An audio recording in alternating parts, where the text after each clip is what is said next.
The heat in the desert is a different kind of animal. It's not just hot, it's heavy. It presses down on you, leaches the water from your skin, and bakes the ambition right out of your bones. In that kind of heat, you start looking for shortcuts. You start listening to people you shouldn't, people like Coachella. I met him through a friend of a friend, the way you meet everyone in the valley. He had this energy, a polished confidence that felt out of place among the sun-bleached stucco and dusty palms. He talked about money not as something you earn, but as something you simply acquire. A puzzle to be solved. He made it sound so easy, so logical. He looked at you and you felt like you were part of the solution, not the problem. Daniel was already with him, a coiled spring of a man, always watching, always ready. Then came David, quieter, drawn to Coachella's orbit like a moth. And then there was me. I was young, I was going nowhere, and his talk of a different life was like a glass of cold water in that oppressive heat.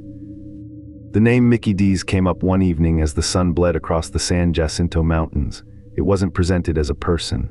It was an opportunity, an address, a collection of assets. Coachella spoke of him with a detached air, as if describing a piece on a chessboard. An old art dealer, lived alone, house full of valuables, a safe stuffed with cash. He was, in Coachella's words, a ghost in his own life, a man whose wealth had outgrown his ability to protect it.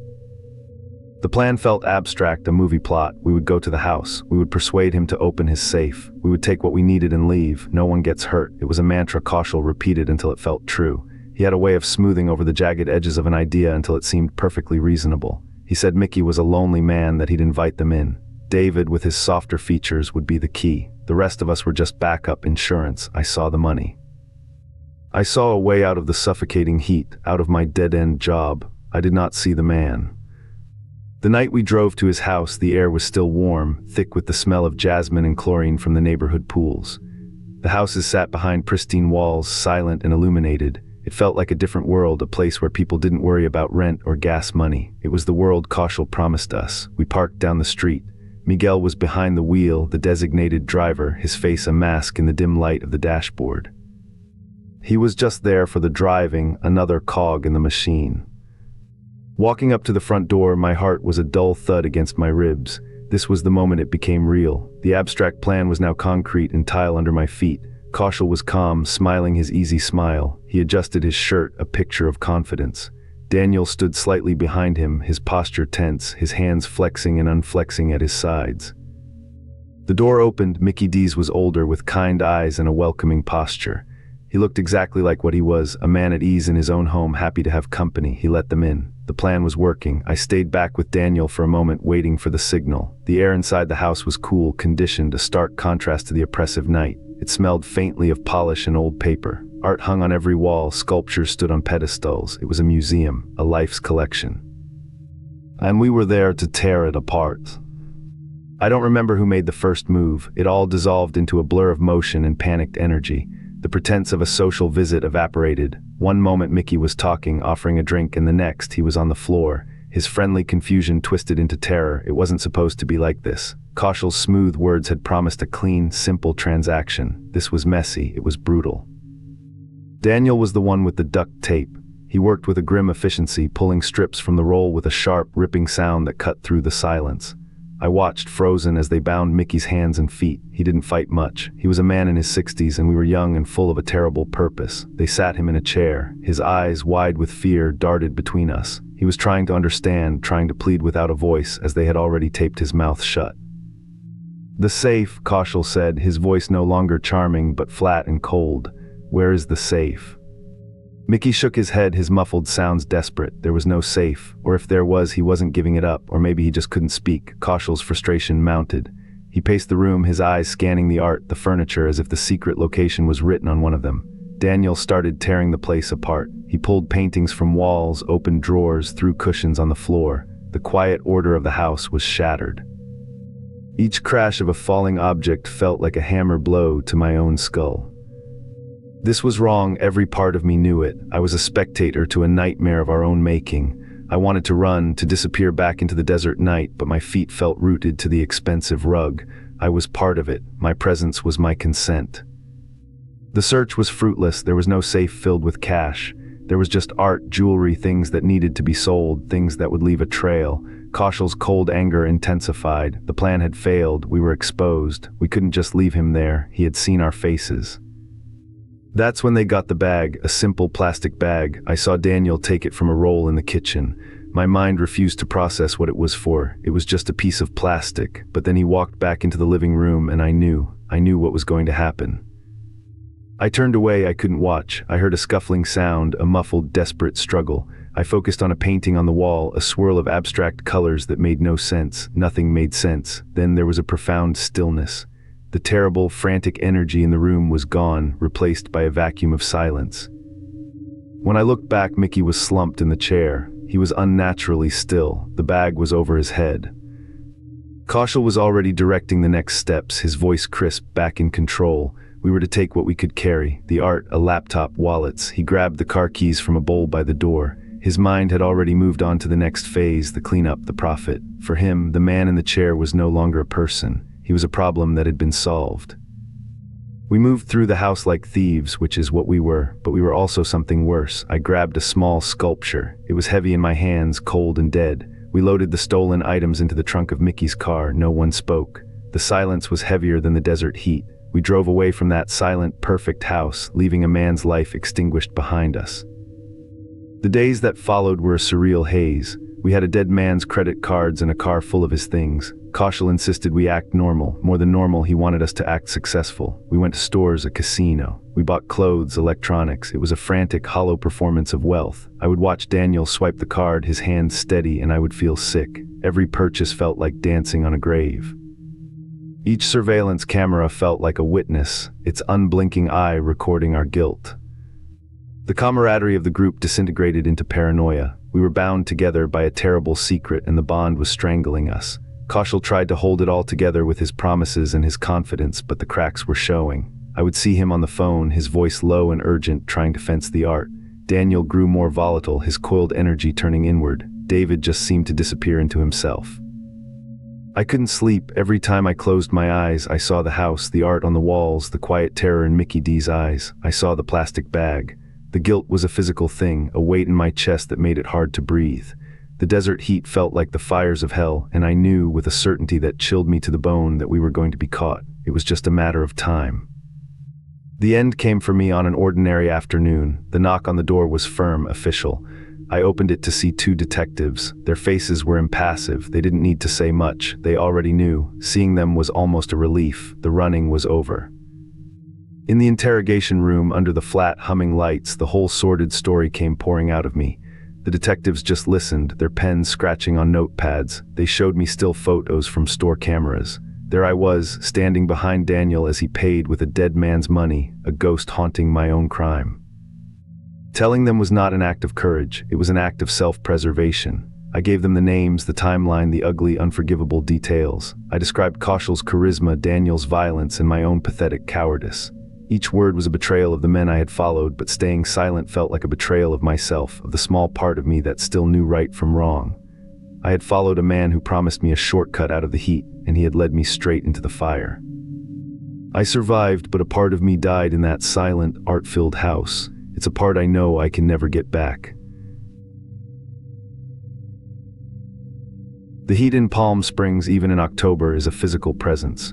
It presses down on you, a dry, heavy blanket that smells of dust and baked asphalt. My grandfather David called it an honest heat. He said it didn't sneak up on you like the humidity back east. It told you exactly what it was, right to your face. I think that's why he liked it here. It was a place without pretense, all clean lines and brutal sun. His house was a slice of that mid-century dream, a low-slung structure of glass and white-painted brick. A kidney-shaped pool in the back mirrored the relentless blue of the sky. We spent most afternoons out there, the quiet broken only by the hum of the filter and the rustle of palm fronds in the hot wind. He was 60, but he moved with the unhurried grace of someone who had made peace with his own body. His hair was silver, but his eyes were the same sharp blue as the pool water. He loved downtown. Most evenings, as the sun bled out behind the San Jacinto Mountains, we'd drive his old convertible into the heart of the city. He knew everyone, or at least it seemed that way. The bartenders, the gallery owners, the valets. He'd trade stories, his laugh a low rumble that was as much a part of the downtown soundscape as the clink of ice in cocktail glasses. I was just the quiet grandson, a visitor from a greener, colder world, happy to just watch him in his element. That's where he first saw them. They were a stark contrast to the polished resort crowd. 4 of them, maybe early 20s, clustered around a table outside a coffee shop. They looked like they had been living in their clothes for weeks. Their hair was sun-bleached and matted, their skin tanned to the color of old leather. They had the lined, restless look of people who didn't know where they would sleep that night and didn't much care. They looked like they belonged in the desert, but a different part of it. The wild, untamed part, not this manicured oasis. David stopped. He was always drawn to characters, to people with stories etched on their faces. "Look at them," he murmured, more to himself than to me. "They've got the road in their eyes." I just saw kids who needed a shower, but he saw something else. He saw adventure, maybe a ghost of his own youth. He walked over, leaving me standing on the sidewalk. I watched him lean down, his silver hair catching the neon light. He said something, and one of them, a girl with tangled blonde braids, looked up and smiled. It was a wide, vacant smile. The others watched him with a kind of lazy curiosity, like lizards observing a strange new bug. He came back a few minutes later, a bounce in his step.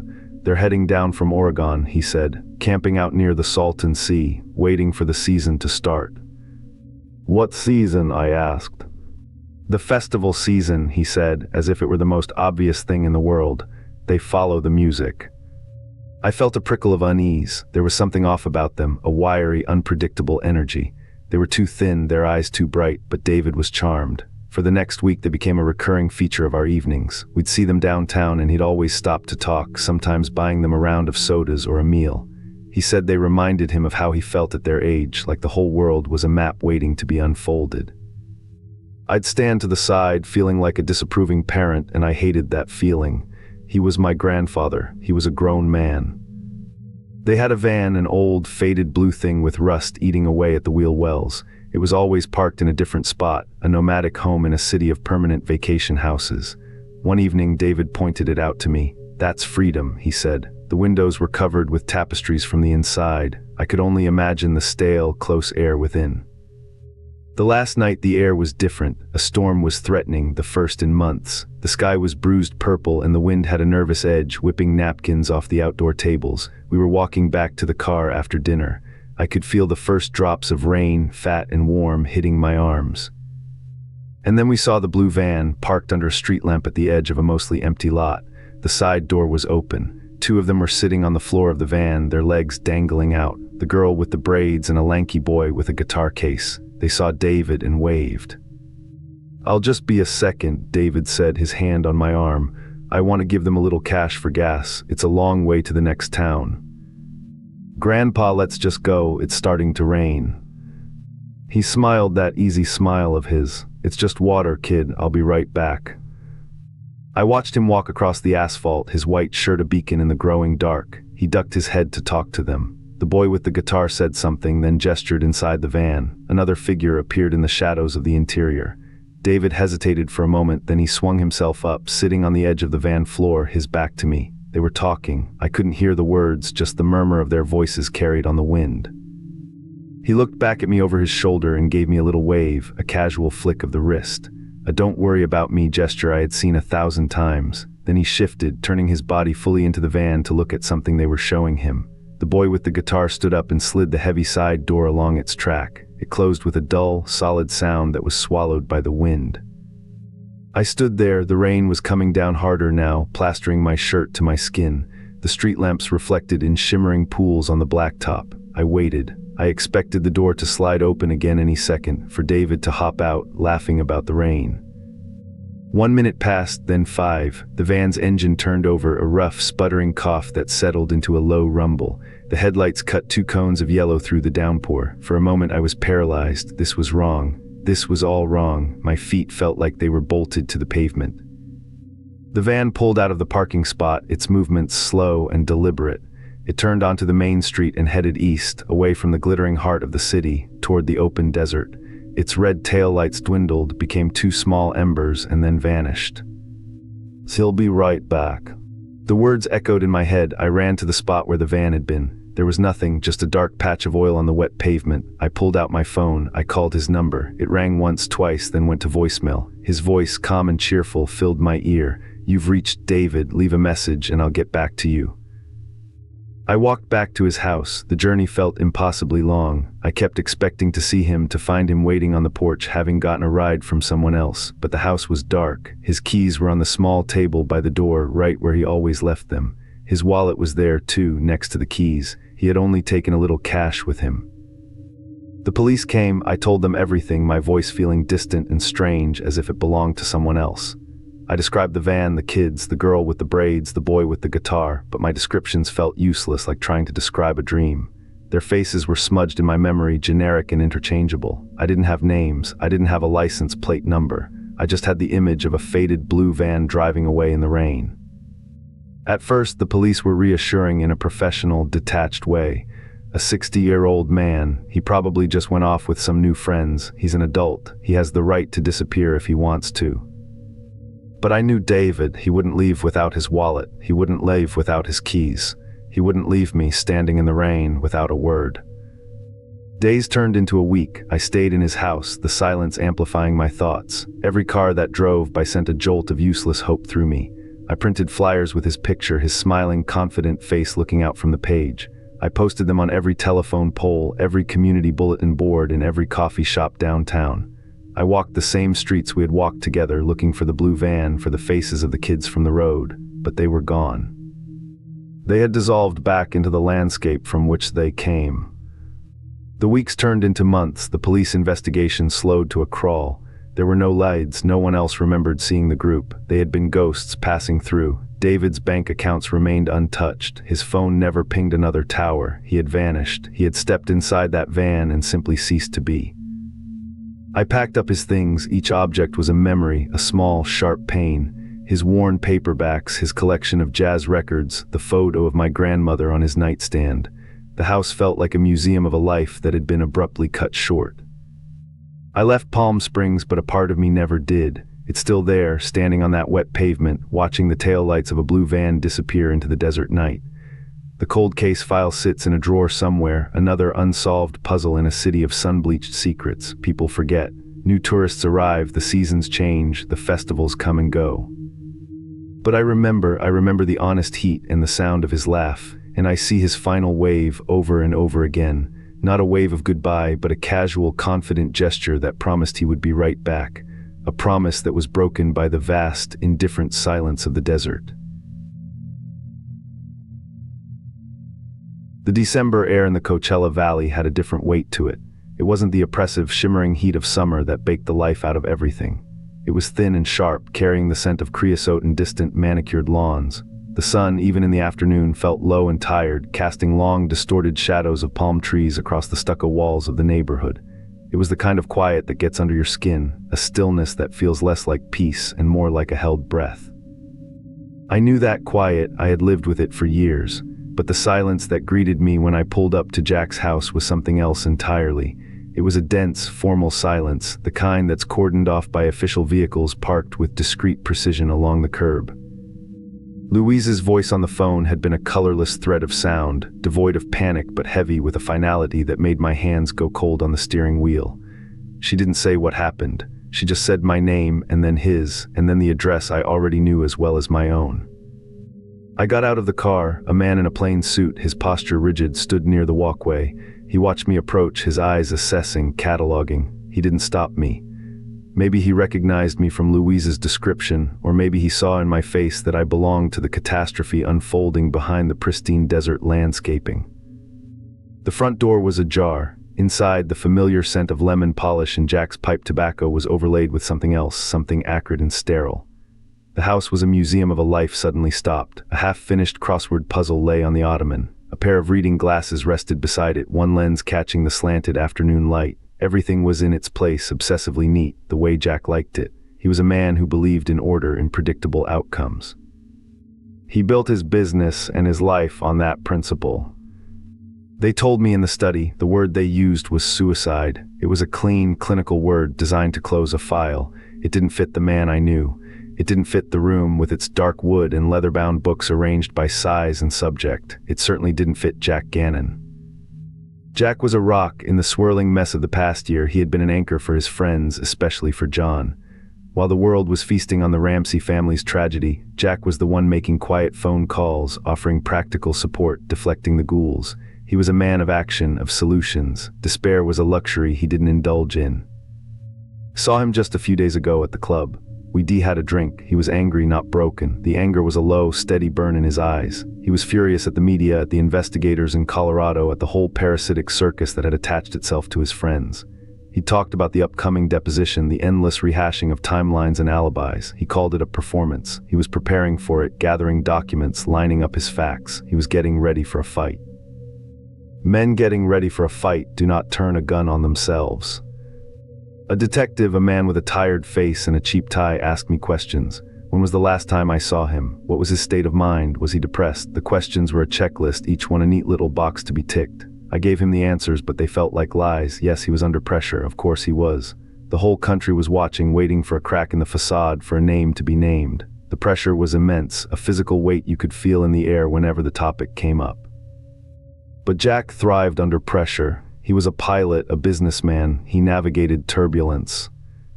Did he own a firearm? The detective asked, his pen poised over a notepad. Of course he did. We all did. It was just a thing you had locked away, more a symbol of self-reliance than a tool for any particular purpose. I thought of the gun, and then I thought of Jack's hands. They were big, capable hands, calloused from years of working on boats and engines. They were hands that built things, that fixed things. I could not reconcile the image of those hands with the act they were describing. Louise was in the kitchen, surrounded by a few neighbors who were performing the awkward ballet of consolation, making tea, patting her shoulder, their faces a mixture of pity and a terrible, thrilling curiosity. She was quiet, her gaze fixed on some point beyond the sliding glass door that led to the pool, its surface placid and impossibly blue. Her shock was a glass wall between her and the world. I didn't know what to say, so I said nothing. I just stood there, another useless figure in a tableau of grief. The days that followed were a blur of muted colors and hushed tones. The official story solidified, repeated in the papers and on the local news.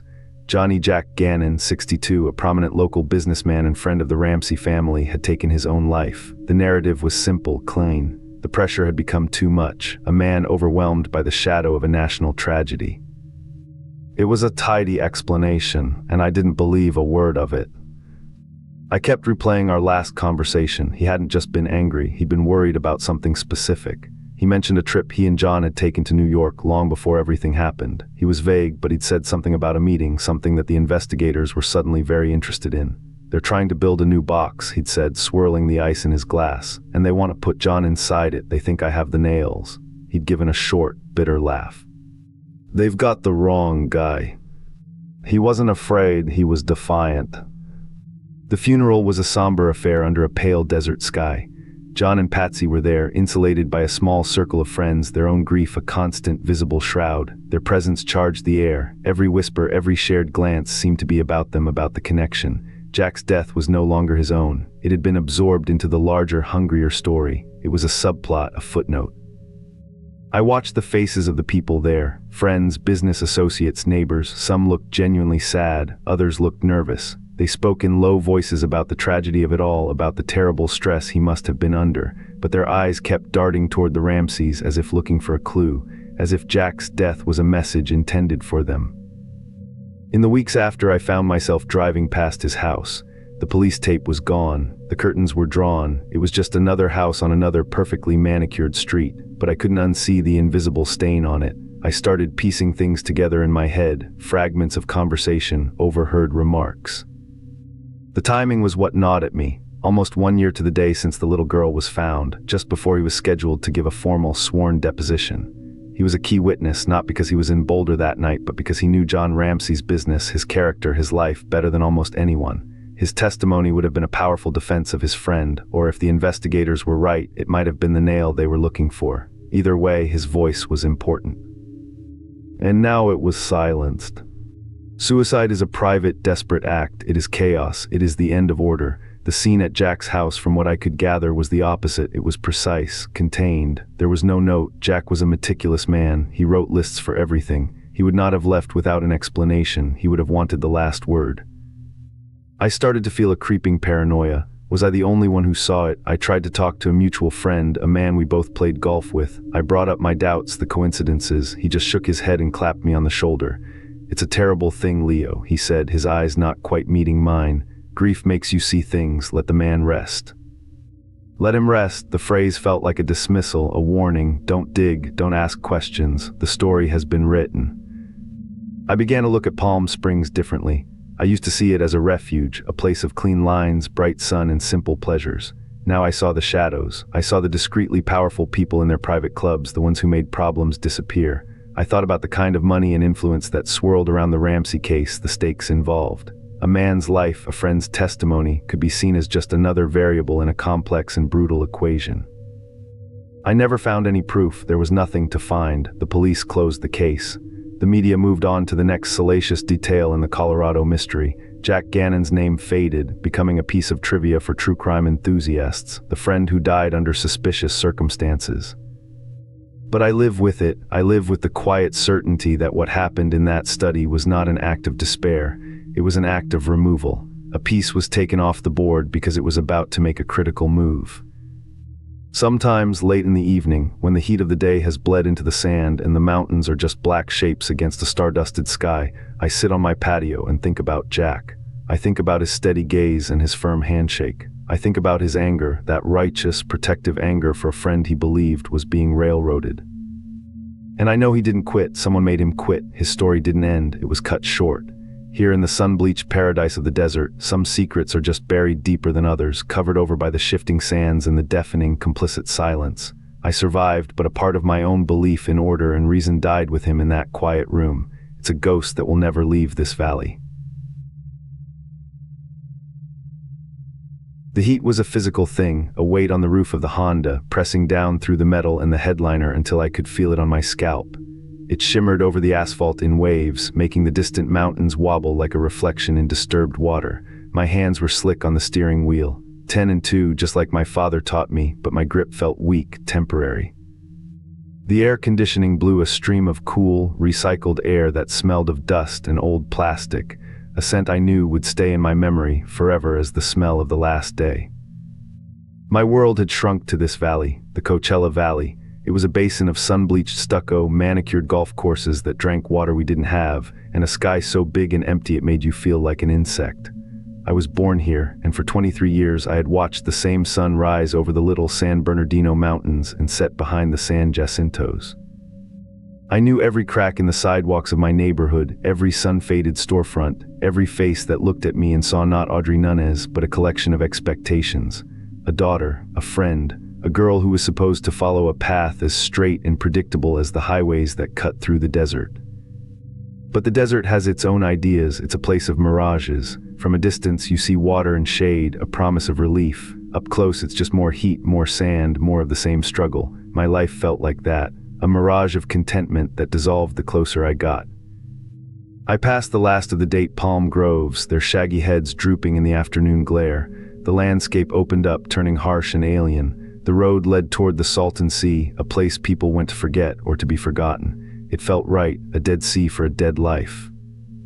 My phone was on the passenger seat, screen dark. My purse was on the floor, holding the wallet, the keys to my apartment, the lipstick I'd applied that morning out of habit.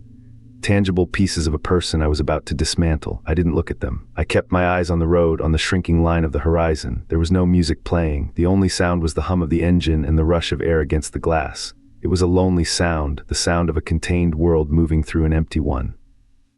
My heart wasn't racing. It was slow, heavy, a stone in my chest. This wasn't a decision made in panic. It was a conclusion reached after years of quiet suffocation. It was the answer to a question I hadn't even known how to ask. The question was, what happens when you keep driving and just don't stop? The air changed as I got closer to the water. A faint, sulfuric smell mixed with the scent of salt and decay. It clung to the back of my throat. I saw the shoreline, a white crust of salt and bone, the skeletons of fish piled like drifts of snow.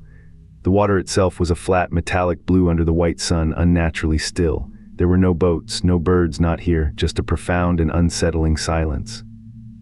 I pulled the car off the highway onto a dirt track that led toward the water's edge. The tires crunched over the dry, cracked earth. I drove until the track dissolved into sand and salt, and then I stopped. I put the car in park and turned the engine off. The silence that rushed in was absolute. It was so complete it felt like a pressure against my eardrums. I sat for a long time just looking at the dead water, the dead fish, the dead land, a perfect cemetery. My hand moved with a will of its own. I reached into the ignition and turned the key just enough to lower the driver's side window. The hot, foul air washed over me. I took a deep breath of it, letting it fill my lungs. This was the air of my new beginning, the air of nothing. Then the methodical process began. I took my wallet out of my purse. I removed the cash, a few $100s I had been saving, folding the bills into a tight square and pushing them deep into the pocket of my jeans. Everything else went back inside the purse. The driver's license with its smiling, hollow-eyed photo, the credit cards, the library card I hadn't used in years. I zipped the purse shut and left it on the floor. My phone came next. I held its smooth, cool weight in my palm, a black mirror reflecting a distorted version of my face. Inside that little box was every connection to my old life, photos, messages, contacts, a web of digital threads that tethered me to a person I no longer wanted to be. I placed it gently on the passenger seat, screen side up. Finally, the car key. I pulled it from the ignition. The little Honda Charm my mom had given me dangled from the ring. I held it for a moment, then I placed the key on the dashboard, directly in the center where anyone looking inside would see it. An offering, a sign, not a struggle, not a crime, just an abandonment. I opened the door. The sound it made was loud in the stillness. I stepped out onto the salt-crusted ground. The heat was immediate, oppressive. It felt like stepping into an oven. I closed the door, careful not to slam it. The sound was a soft, final click. I stood beside my car, this metal shell that had been my freedom and my cage, and looked around. The sun was starting to dip lower, casting long, distorted shadows across the flats. The world was shades of brown and white and a sick, pale blue. I felt impossibly small, a single dark figure in a vast, indifferent landscape. I didn't look back at the Honda. I started walking, not toward the water but parallel to it, heading south along the broken shoreline. My footsteps made no sound on the soft, salty earth. My shadow stretched out long and thin ahead of me. My mind was a blank. There were no tears, no second thoughts, just the rhythmic movement of my legs and the burn of the sun on my skin. I was stripping myself down to the most basic elements, a body moving through space, a will pointed in a single direction. For how long I walked, I don't know. The sun bled across the sky, turning the horizon orange and purple, the colors of a bruise. The heat began to recede, replaced by a cool evening breeze that carried the sea's rotten smell. I kept walking. My destination was a specific bend in the road, a place I had only seen on a map, miles from where I left the car. My throat was dry, my legs ached, but there was a strange clarity taking hold. Every step I took was a step away from Audrey.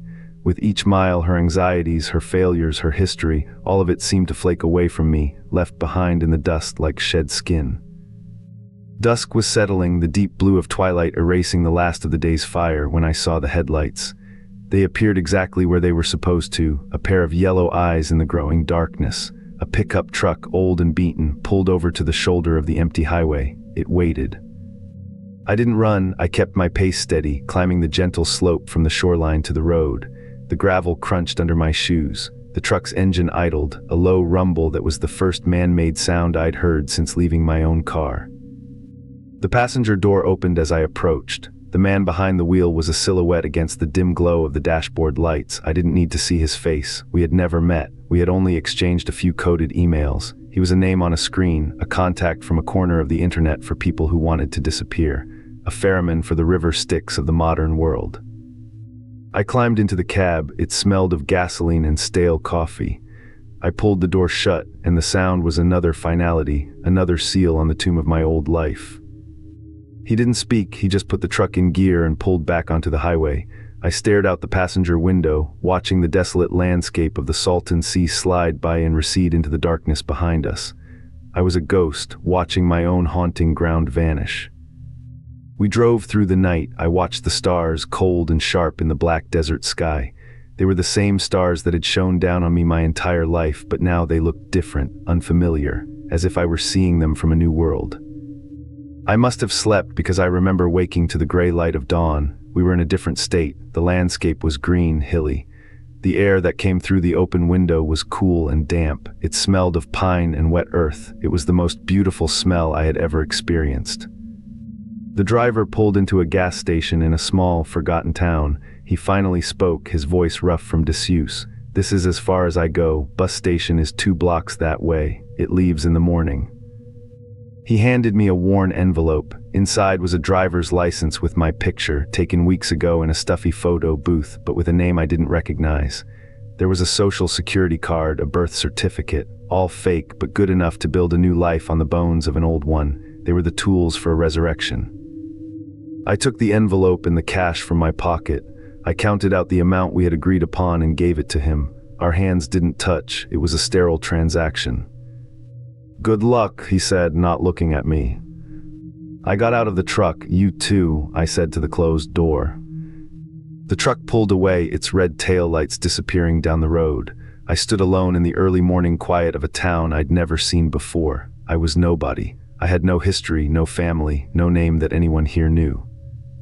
The freedom was terrifying. It was a vast, open space, much like the desert I had just left.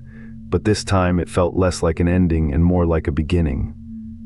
Years have passed. I work in a diner in a town where it rains more than it shines. My name is Catherine. My hands are calloused from washing dishes and carrying heavy plates. I keep to myself. I am a quiet person. People here know me as the woman who showed up one day and just stayed. They don't ask questions. In places like this, many people are running from something.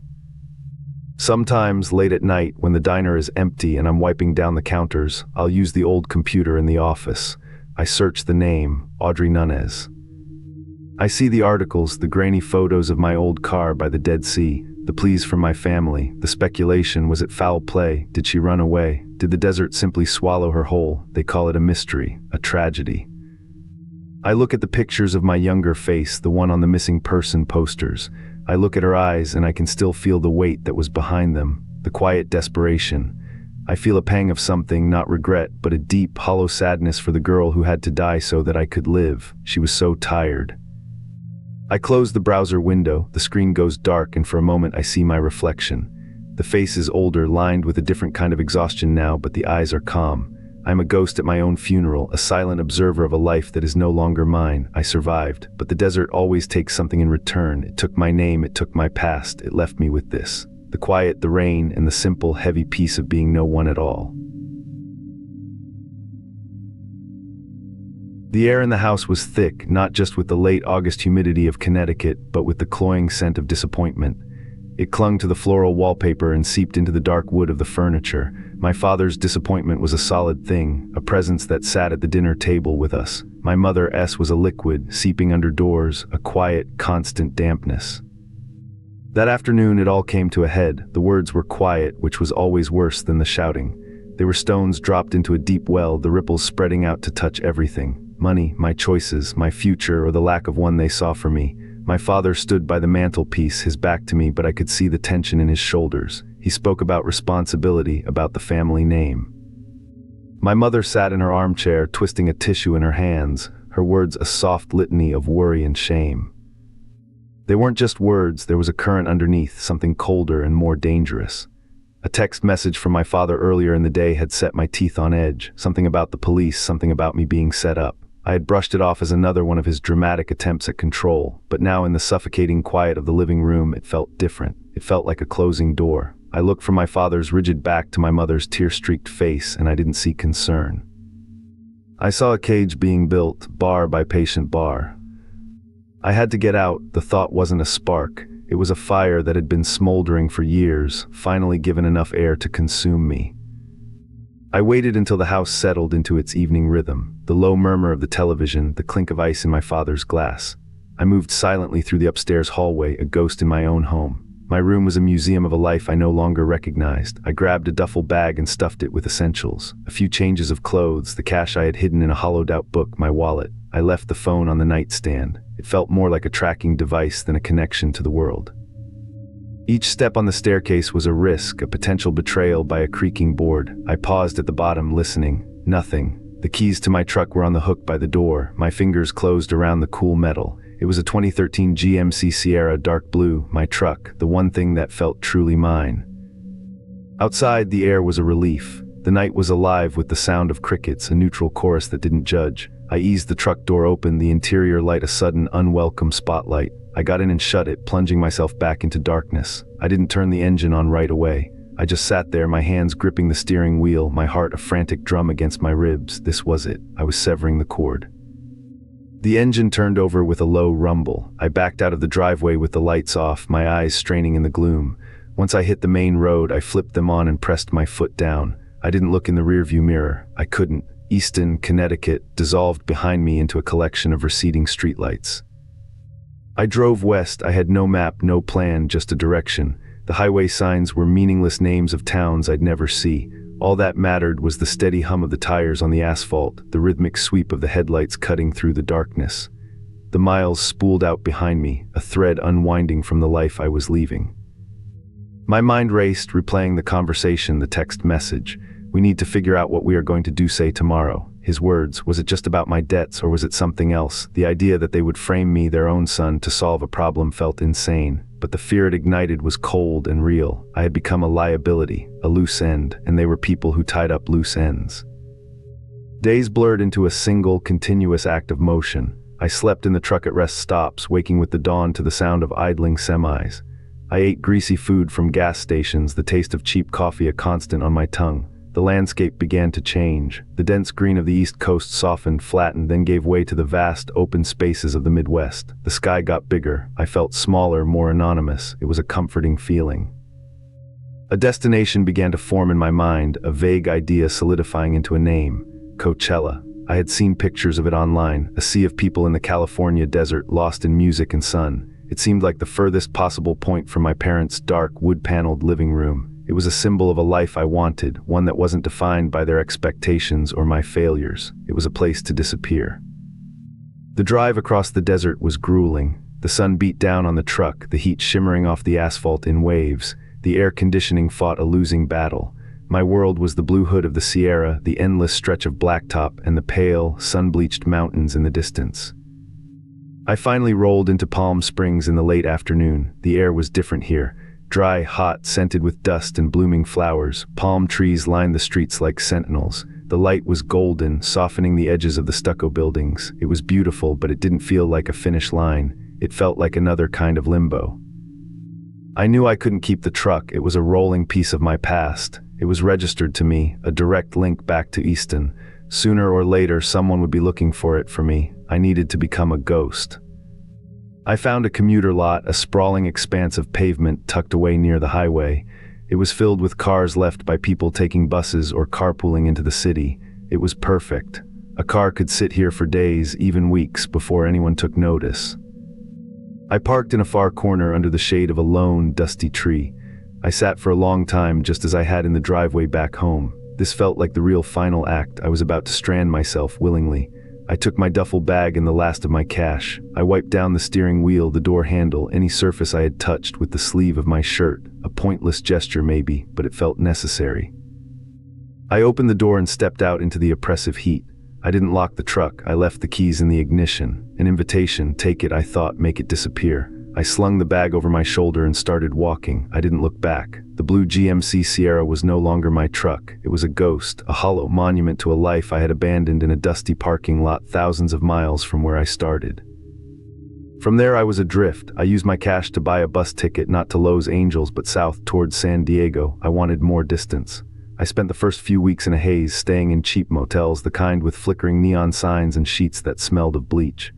I got a job washing dishes in a small diner near the coast, the work mindless and exhausting. It was perfect. I was paid in cash under the table. I was just a body, a pair of hands. No one asked questions. I let my hair grow out. I grew a beard. The sun and the salt air weathered my face. When I looked in the mirror, the person staring back was a stranger. Thinner, harder, his eyes holding a permanent watchfulness. I gave him a new name, Alex, just Alex. Months passed. The frantic terror of the escape faded into a low, constant hum of anxiety. I never stayed in one place too long. A few months washing dishes, then I'd move on. A short stint doing landscaping, then working as a stocker in a warehouse. I learned to live on the periphery, to be forgettable. One evening I was in a small bar in a town I can't even remember the name of now. The television in the corner was on, tuned to a national news channel. I was nursing a beer, half listening, when a picture flashed on the screen. It was my truck, the dark blue Sierra, parked exactly where I had left it in that commuter lot in Palm Springs. The reporter's voice was a detached drone, talking about a missing man from Connecticut. My blood ran cold. I couldn't move. My hand was frozen around the wet glass of my beer. They showed my photo, a smiling, clean-shaven version of me from a past life. Kyle Navin, 27, missing since August. Then the story took a turn. The reporter mentioned that the investigation had shifted back to Connecticut. They showed a picture of my parents' house. And then photos of them, Jeffrey and Jeanette Navin. Their faces were grim, aged. They had been arrested, charged with my murder. The sound in the bar faded away. I could only hear the blood pounding in my ears. Murder. They hadn't just reported me missing. They hadn't just waited for me to come crawling back. They had a story. They must have had a plan. My disappearance was part of their solution. The text message about being framed suddenly made a terrifying kind of sense. Had I stayed, what would they have done? What had they been planning to do that night I left? I stared at their mugshots on the screen. I saw the same faces I had seen in the living room that last afternoon. But now the disappointment and the worry looked like something else, something cold and reptilian. I had thought I was running away from a suffocating life. I was wrong. I was running for my life. I left my beer on the bar and walked out into the cool night air. I walked until the lights of the town were a faint glow behind me. I stood on a bluff overlooking the Pacific Ocean, the waves crashing against the rocks below in a steady, relentless rhythm. I was alive, I was free, but I was a ghost. My name, my past, my entire history had been erased, not by me, but by the two people who gave me life. They had tried to bury me, and in doing so, they had buried Kyle Navin forever. I, the man who called himself Alex, was what was left. I had survived. But as I watched the dark water stretch out to the horizon, I knew I would be looking over my shoulder for the rest of my life, a phantom haunted by the long shadow of home.